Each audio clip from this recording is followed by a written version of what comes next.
Hello everybody and welcome to the channel. So it is a actually hot day today. It's supposed to be raining and everything because of that depression or system or whatever that's around here, but as you can see today it's nice and clear. You can already hear the cicadas. Everybody's gonna love that. They get super loud eventually. Anyway, so we got a couple things today. First things first. So a couple videos ago I mentioned that my ZL1 add-ons Wicker bill, I guess it's called, it was broken, that this part came off, and I'm pretty sure this happened because of the vibration of the cam. The car shakes pretty violently. I'll turn it on in a second and show you guys, but I think it rattled this loose. I did send him an email, which was kind of, I was pretty impressed.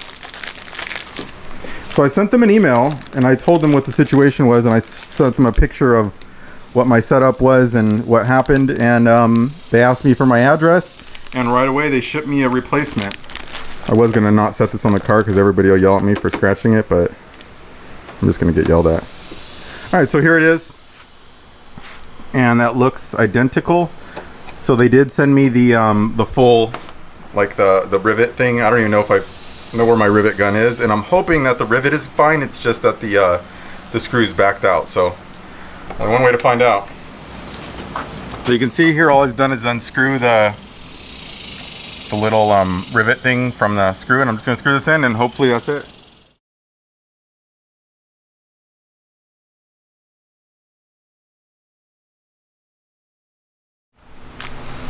Okay, so that's back on. You can see from what they sent me, they did send me a normal one. So this is another option that you can get, like the normal screw head one. And they probably couldn't tell which one I had, so they just sent me both. But I have that kind. So I'm just gonna make sure everything else is tight. That one just went on fine, so the rivet thing was fine. It just had backed itself out. So probably a good idea if you have one of these things to just tighten them every once in a while, because I've had this on for better part of a year and it finally rattled loose, and a few of them are kind of loose, so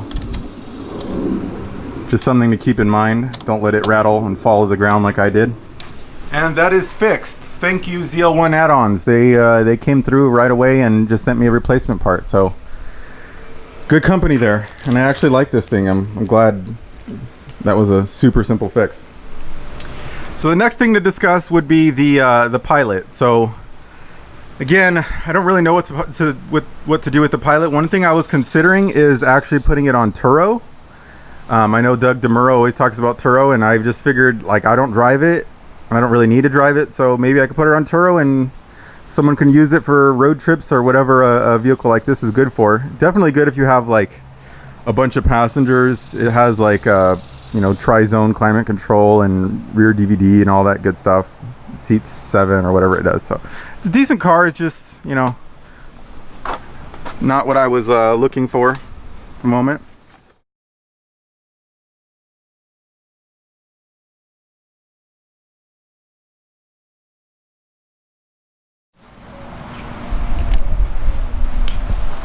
I just wanted to park this right here so we could get a visual representation of, you know, the approximate size difference of each vehicle.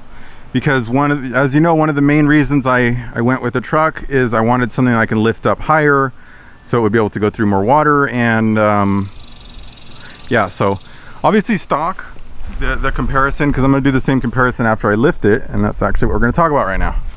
So as you can see, I would say the truck really isn't much higher up at all. I mean, it's clear that it's a bigger vehicle and it definitely has some more ground clearance, but it's not like, it's not that big of a deal, honestly. I was expecting a little more.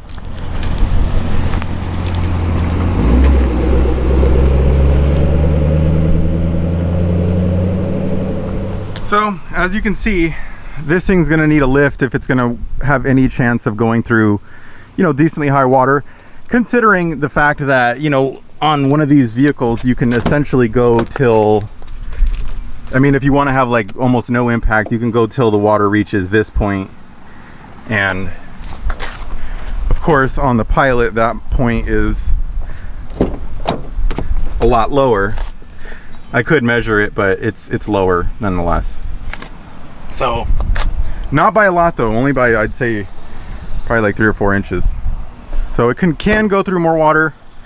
Probably the intake is higher, and it's definitely a higher vehicle in general, but for sure needs a lift. Let's discuss lift options and prices and stuff.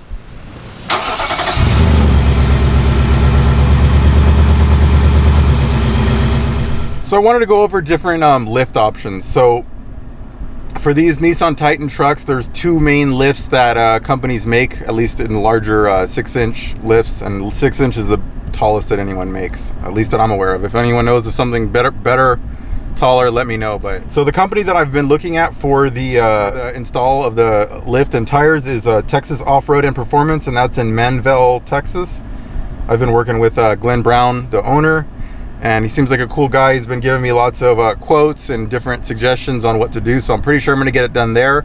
I just need to figure out exactly what I'm going to get done. So there's 2 lifts for this truck in 6-inch. Rough Country makes one, which is $1,300, and Fab Tech makes one, which is $1,769. So I was trying to figure out what the reason for that, what is that, a $360, $70 difference?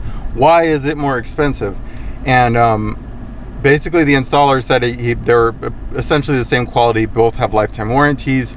He couldn't tell me anything about the Fab Tech that would be superior to the Rough Country. So if anyone knows of something else that makes the Fab Tech better and worth more money, let me know. I'll put links to them both on the bottom, but I don't know that much about lifts. They just look like a bunch of brackets and stuff. I don't know, it just looks all the same to me. So I'm fine with getting the Fab Tech if it's actually better in some way, but if it's not, then of course I'm gonna get the Rough Country that's cheaper. The next thing that brings up is wheels and wheel options. I've been looking at a few different wheel types, but that brought the other main issue is he sent me a bunch of options for 20-inch wheels. So I think 9x20. And the tire size we were going to look at is 35, 12.5, 20. And then I kind of asked, like, why are we going with 20s? Why not 18s? Because 18s should give a thicker sidewall, better ride. I really didn't see why 20s, and he said just most people like the look of 20s. He said, but he would say that 18s are better. He said you can air them down more. It's going to give a softer ride. He said the 18s are better in pretty much every way except for the looks. The 18s don't look as cool. So anyway, I was more about functionality, so I'm thinking I'm going to go with 18s. I don't see why I would go with 20s. I would rather have a smoother ride and a little bit more tire, more sidewall. I mean, I can't see why having just a bigger rim would help me at all. So if someone else knows of something, let me know, but I don't really know why everybody puts 20s when you can put 18s, other than looks. So if it's not just looks, let me know, because it's from what I can tell, that's what it is. And for the rims that I've been looking at, the different options, you guys can, maybe I'll put a vote thing up or something like that where you can tell me what you think.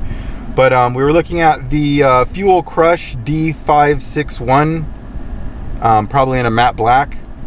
Again, I can go with 20x9 or 18x9. I think the price is pretty similar.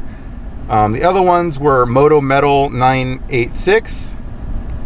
So let me know what you think of those. Then there was the Helo 900. And then, of course, the last one we were looking at was the XD135 Grenade off-road in matte black. So those are some of the options I've been looking at. Again, if someone else just knows of a different rim that you would be better, most of the thing I'm looking at is cost. Like, this truck isn't a show truck, and I'm not trying to make it a show truck, so I'm more looking at functionality over looks. I mean, yeah, I want it to look cool with the lift, but I'm not going to sacrifice functionality or cost to a larger extent for looks. You know, it's a truck, and I want it to do what I want it to do more so than I want it to look cool. And then for tires, there's a bunch of different tire types, like Mickey Thompson Baja ATZ P3s, the Kenda KR29, the Nitto Ridge Grapplers. So there's a few different tire sizes, and it's obviously going to be 35, 12 and a half, 18, or 35, 12 and a half, 20, depending on what rim I go with. But the tire I was actually thinking about going with is just the KO2s, and that's the same tire that I have on the Pilot, because they're snow rated and they're good off-road. To me, like if I'm looking at it like a survival bug out type vehicle, yeah, it would look hella cool to have like some really knobby off-road tires, but I would rather have tires that are good in the snow, good in the cold. That way it gives me a lot more flexibility and functionality to go different places. Like, yeah, I'm not gonna be able to do as much extreme off-roading, but you know, like what are the odds that I'm gonna do that, where I'm gonna need like mudders or something like that? I mean, don't get me wrong, they look hella cool, and that's like 90% of the reason to get them, but again, functionality versus looks. So tell me what you guys think of that, different tire sizes. I'm thinking of just the KO2s. I think they're good tires. They're good off-road, they're good on-road. I don't see why I would go with something different. But again, let me know what you think. Okay, so let's discuss pricing for all this stuff. So the wheels, those things vary from, you know, you can just look at prices anywhere from $1,000 for all four to like 1,200, 800 something. So that just varies a little bit. I'm fine with getting good looking wheels. I don't want something that's high maintenance. I just want something that's easy to clean and looks good dirty and is cheap. So that's my main thing with that. So the labor on the install of the lift was quoted $550 for the FabTech and only $500 for the rough country. So maybe the FabTech is a little bit more complicated to install, or at least maybe it quotes more time. And then yeah, then just the tires are the price of the tires, which of course again varies from about $1,000 for all four to like $1,500, probably even higher depending on what you go with. Basically what we're looking at for a complete install of the lift and the rims and all the good stuff, we're looking at somewhere in the neighborhood of $4,000. Let me show you here. So this is the price that he quoted me for the rough country 6-inch, and this is what the latest thing I was looking at. So this is the direction that I was going to go personally, but I just wanted to, of course, go on my channel and see what suggestions you guys had, because I don't know a lot about this, honestly, so I'm open to other suggestions.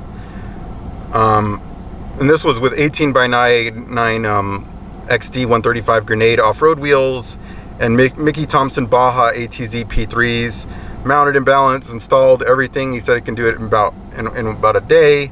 That was $4,091 plus tax. So that is kind of the price that I'm looking at, and I think that's like the kind of the direction I'm going to go. If anyone can come up with any other ideas for maybe something cheaper or something better, just let me know, because I'm open and I want to make sure I'm making the right decisions. He can't install the lift for, like, I don't think he has any appointments till later this month anyway, so I got a little bit of time, so I don't want to rush through it. I just need to figure out what the right lift is to get and get it. So that's going to be it for updates on the truck. We got this guy put on, and just because I don't want to miss the love for this thing, and although I haven't been driving it the last few days, this is still my main car and my main driver. The truck's just getting all the attention right now. I'm gonna do a cold start in this because it hasn't been turned on in a week. Let it idle for a few minutes. Let you guys hear that.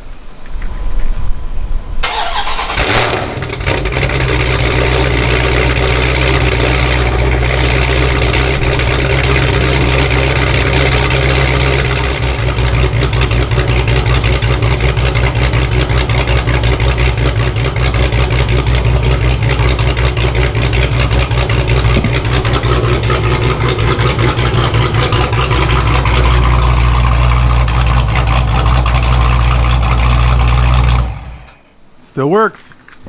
All right, that's gonna be it for now. Thanks for watching. Not a whole lot in this video, but I just wanted to get the suggestions on the truck and kind of let you know what direction I'm going, just so you didn't just show up one day and it's got a lift and all kinds of crap on it. So peace.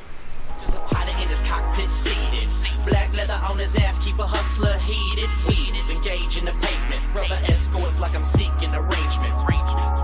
Push the gas, escalate the gauges, escalate hits on the camera.